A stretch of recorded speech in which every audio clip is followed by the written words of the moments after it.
there are a lot of people who don't understand actually what Trump is talking about, and they don't understand what this would do to Europe and NATO. So could you please just explain why this would be a terrible idea if he does it? No, generally, we in Europe, we have more or less agreed that the borders are like this in the Second World War. A lot of people died in the Second World War in order to keep the system going and to have the freedom of liberty. So why then one country should take the land of the next? Yeah, this is normally done by war. So Mr. Trump can, of course, wage wars. He can wage war against Denmark and occupy Greenland. Nobody can stop him. Yeah, but this is the act of aggressor states.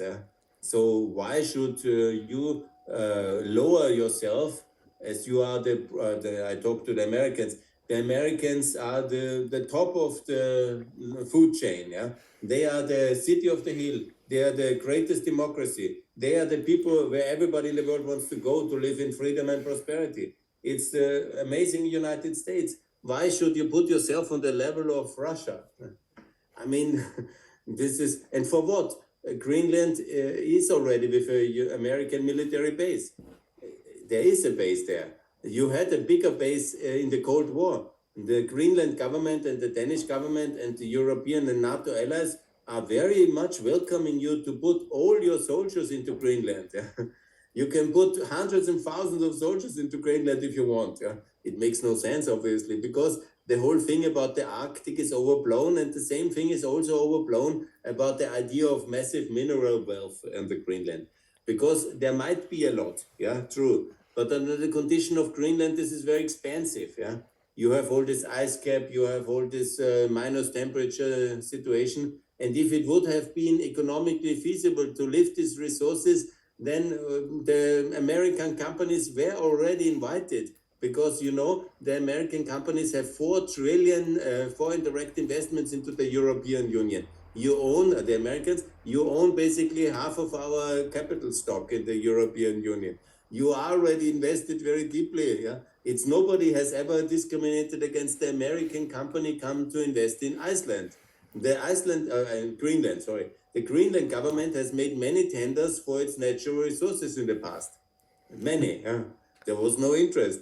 And the same is, by the way, in Venezuela. There will be no interest of the American companies, because the companies are very smart and they are very careful. You don't want to invest in Venezuela when the regime is still under communism. Because why? Maybe next year they will take your investment as well. And the board members, your supervisory board, will kill you. And the moment they will confiscate it again.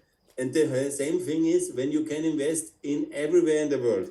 Why in all places should you want to invest in Iceland or Greenland, which is really very marginal places? That's the whole logic here. And the idea that the Chinese and the Russians have their fleets, most of it, the Ukrainians have sunk already in the Black Sea. So they have not the capacity. They have simply, this is a developing country. The idea of Russia attacking Greenland is so much fantasy as anything else. And the truth is also the Chinese, maybe they want to invest something. What's wrong with the Chinese having a mining concession in Greenland? I mean, even when they own a port somewhere, what will they do? Put the Navy there and start to shoot at America? America has 11 nuclear-powered 13 billion euro aircraft carriers, and the biggest fleets of submarines in the world. Do you really want to mess and start a naval war with America? Can No. you tell me anybody in the history who had benefited very much from this? There was a general called Yamamoto. He even said, before he attacked Pearl Harbor, he said the famous sentence. He said like this, I can maybe go to Pearl Harbor and destroy 3 ships, but then I can run in the Pacific for half a year amok, and then the Americans will catch up with me and destroy me. And Midway is close to New Zealand, you remember? Half a year after Pearl Harbor, the Americans have destroyed 3 of the aircraft carriers, and basically the Japanese fleet was destroyed half a year later, and then Japanese was firebombed Tokyo, and then they were sent a nuclear weapon twice on Japan. So, this was the last one who have really rivaled American naval power in the world. Yeah. Anybody volunteering for that? The Chinese? I don't think so. Yeah. The Yes, Soviet Union? I don't think so. There's a reason, because American naval power is simply so supreme that nobody will really mess up with America. Not under Trump, and not even under Biden or nobody else. And so I really think this Icelandic thing is totally exaggerated. But I'm happy to repeat on your show as well, my friend. If the Americans do it, we cannot stop it, but we definitely will take their bases in the European Union, and they are essential for global power protection. And these are anyhow owned by the Italians, by the Germans. This is our land.